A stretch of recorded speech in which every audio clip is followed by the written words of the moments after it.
జమ్మలమడుగు నియోజకవర్గంలో వైఎస్ షర్మిల ఎన్నికల ప్రచార సభలో మాట్లాడుతున్నారు. ఇప్పుడు అలా చూద్దాం. మళ్ళీ వెళ్ళిపోతారు. ఒక్క ఇటుకన్నా కట్టారా అంటే ఒక్క ఇటుక కూడా కట్టలేదు. ఆఖరికి అది శంకుస్థాపనల ప్రాజెక్టుగా తయారైంది. ఏమన్నా కడప ఫ్యాక్టరీ అయిందా? రాజశేఖర రెడ్డి గారు ఉండుంటే ఎప్పుడో అయిపోయింది. మరి ఎందుకున్నట్టు?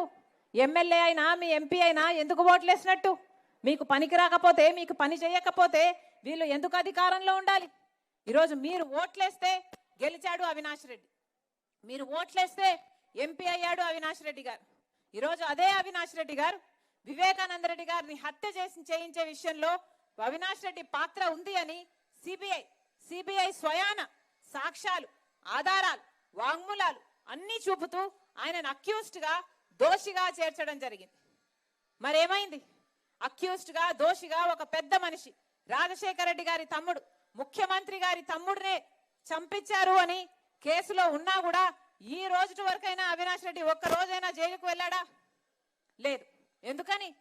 ఎందుకంటే సాక్షాత్ ముఖ్యమంత్రి జగన్మోహన్ రెడ్డి గారు, మీరందరూ ఓట్లేసి గెలిపిస్తే ముఖ్యమంత్రి అయ్యాడు.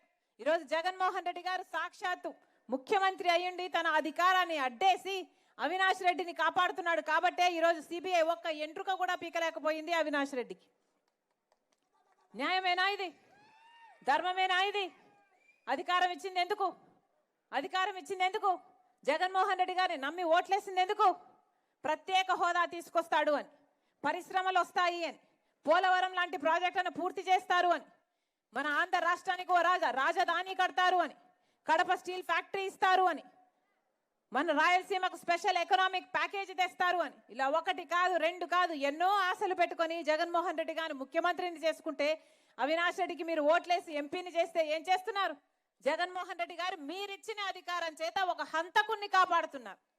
మీరిచ్చిన అధికారాన్ని అడ్డేసి ఈరోజు వివేకానంద రెడ్డి అంత గొప్ప మనిషిని హత్య చేయించారు అని తెలిసి కూడా సిబిఐ అన్ని ఆధారాలు చూపుతున్నా కూడా ఈరోజు వివేకానంద రెడ్డి గారి సొంత చిన్నాన్నను హత్య చేసిన మనిషిని వెనుకోసుకొస్తున్నారు, పక్కనే నిలబెట్టుకుని హంతకునితో తిరుగుతున్నారు.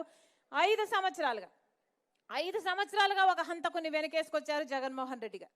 5 సంవత్సరాలుగా ఆయనను కాపాడడం ఒక ఎత్తైతే, 5 సంవత్సరాలుగా వివేకానంద రెడ్డి గారి ఆత్మకు శాంతి కలగపోవడమే ఒక ఎత్తైతే, 5 సంవత్సరాలుగా ఒక హంతకుడు తప్పించుకోవడం ఒక ఎత్తైతే, ఈరోజు మళ్ళీ అదే హత్య చేయించారు అని చెప్తున్న అవినాష్ రెడ్డికే మళ్ళీ ఎంపీ టికెట్ ఇచ్చాడు జగన్మోహన్ రెడ్డి గారు.